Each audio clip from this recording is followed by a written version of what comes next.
Hola a todos, que el Señor los bendiga en este día abundantemente. Amén. Bueno, como siempre continuamos con Éxodo capítulo 18, versículo 1 al 12. Jetro, el suegro de Moisés y sacerdote de Madián, se enteró de todo lo que Dios había hecho por Moisés y por su pueblo, los israelitas, y oyó particularmente cómo el Señor los había sacado de Egipto. Anteriormente Moisés había enviado a su esposa Séfora y a sus 2 hijos de regreso a casa de Jetro, y él los había hospedado. El primer hijo de Moisés se llamaba Gersón, porque cuando el niño nació, Moisés dijo: «He sido un extranjero en tierra extraña». A su segundo hijo lo llamó Eliezer, porque dijo: «El Dios de mis antepasados me ayudó y me rescató de la espada del faraón».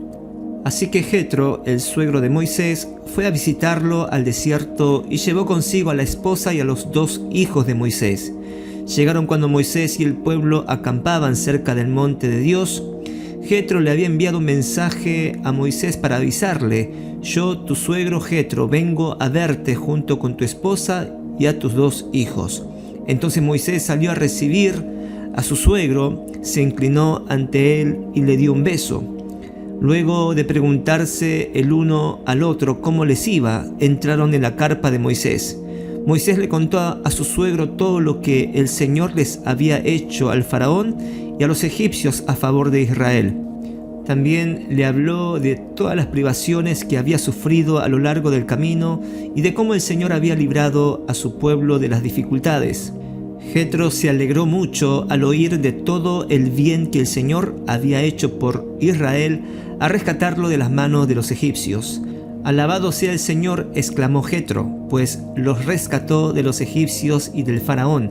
Así es, rescató a Israel del poder de Egipto. Ahora sé que el Señor es más grande que todos los demás dioses, porque rescató a su pueblo de la opresión de los egipcios arrogantes». Luego Jetro, el suegro de Moisés, presentó una ofrenda quemada y sacrificios ante Dios. Aarón y a todos los ancianos de Israel lo acompañaron a comer lo que fue ofrecido en sacrificio en presencia de Dios. Palabra de Dios, amén y amén. Bueno, el título de hoy lleva «Compartiendo el gozo de la salvación». En el versículo 1 vemos a Jetro, el suegro de Moisés y sacerdote de Madián, que se enteró de todo lo que Dios había hecho por Moisés y por su pueblo, los israelitas, y oyó particularmente cómo el Señor los había sacado de Egipto. No dejo de preguntarme cómo llegó a enterarse Jetro de todo lo que Dios hizo con Moisés y su pueblo, sin tener internet. Porque hoy todo el mundo se entera de lo que está pasando en segundos, gracias al internet. Pero para que Jetro se haya enterado de todo lo que Dios hizo, significa que esta gran noticia ya les había llegado a otros también. Son estas cosas las que me maravillo de Dios.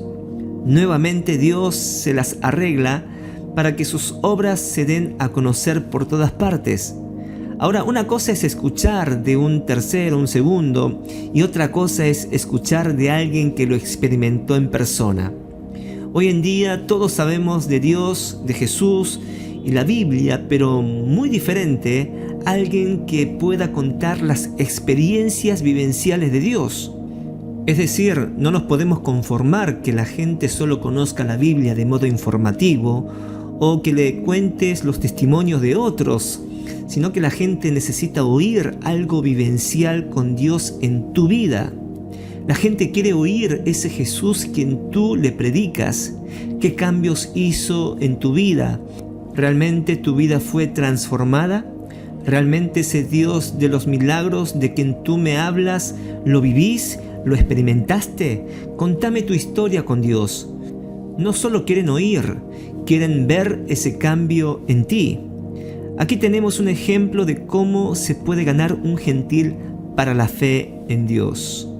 En el versículo 8 dice que Moisés le cuenta acerca de todo lo que el Señor hizo a Faraón y a los egipcios por causa de Israel, todas las dificultades que hubo en el camino y cómo Dios los había librado de todas ellas.